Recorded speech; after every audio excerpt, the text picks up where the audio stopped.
Sneha steel and furniture centre Salgare. आमच्याकडे steel भांडी, संसार उपयोगी साहित्य, sofa set, furniture, cooler, dining table, आटा चक्की व इतर साहित्यांचे एकमेव ठिकाण एक, व्हरायटी अनेक। आता शुभ मुहूर्ताची सुरुवात सलगरेतील स्नेहा स्टील मधील खरेदीनेच। वाजवी दर, सजवा फर्निचरने तुमचे घर। सर्व साहित्यावर बजाज फायनान्सची खास सोय उपलब्ध। स्टील भांड्यांना 5 वर्षे गॅरंटी, तर फर्निचर साहित्यास किडवाळीपासून लाईफ टाइम वॉरंटी। खात्रीशीर खरेदीसाठी मिरज पूर्व भागातील एकमेव ठिकाण Sneha steel and furniture centre Salgare. आमचा पत्ता रवींद्र वस्त्रनिकेतन शेजारी सलगरे। संपर्क 90 96 25 91 38। प्रत्येक बातमीतील घटनेच्या वास्तविकतेची तुलना थेट पाहत रहा चांगली अपडेट।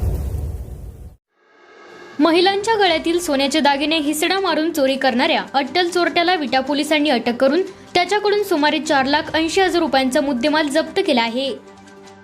या प्रकरणी पोलिसांनी विनोद गोविंद पिंपळे, वय वर्ष 42, मूळ राहणार श्रीरामपूर, जिल्हा अहमदनगर, सध्या राहणार श्रीपूर, तालुका माळशिरस, जिल्हा सोलापूर यास ताब्यात घेतले आहे। या कारवाईमुळे परिसरातील साखळी चोरीच्या घटनांचा उलगडा झालेला असून नागरिकांमध्ये समाधान व्यक्त होत आहे। विटा पोलीस ठाण्यात महिलांच्या गळ्यातील सोन्याचे दागिने हिसडा मारून चोरी केल्याप्रकरणी तपास सुरू होता। चंद्रदेवी महेश हजारे, वय वर्ष 43, राहणार विटा यांनी दिलेल्या तक्रारीनुसार हळदी कुंकू कार्यक्रमासाठी जात असताना दुचाकीवर आलेल्या 2 अज्ञात इसमांनी त्यांच्या गळ्यातील सोन्याचे गंठण हिसडा मारून पळ काढला होता। या गुन्ह्यांच्या तपासादरम्यान विटा पोलीस ठाण्याच्या गुन्हे प्रगटीकरण पथकाला गोपनीय बातमीदारामार्फत माहिती मिळाली। त्यानुसार पोलिसांनी सापळा रचून संशयित विनोद गोविंद पिंपळे, वय वर्ष 42, मूळ राहणार श्रीरामपूर, जिल्हा अहमदनगर, सध्या राहणार श्रीपूर, तालुका माळशिरस, जिल्हा सोलापूर यास ताब्यात घेतले। पोलिसी चौकशीत आरोपीने विटा पोलीस ठाणे हद्दीतील 2 साखळी चोरीचे गुन्हे केल्याची कबुली दिली।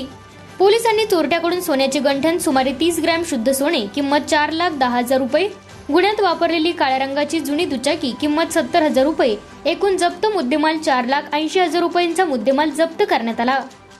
सदरची कारवाई पोलीस अधीक्षक तुषार जोशी, अपर पोलीस अधीक्षक कल्पना बारावकर, उपविभागीय पोलीस अधिकारी विपुल पाटील यांच्या मार्गदर्शनाखाली विटा पोलीस ठाण्याचे पोलीस निरीक्षक धनंजय फडतरे, पथकातील police head constable Amol Patil, police head constable उत्तम माळी, अमोल कराळे, किरण खाडे, पोलीस कॉन्स्टेबल महेश देशमुख, महेश संकपाळ व अक्षय जगदाळे यांनी सहभाग घेतला।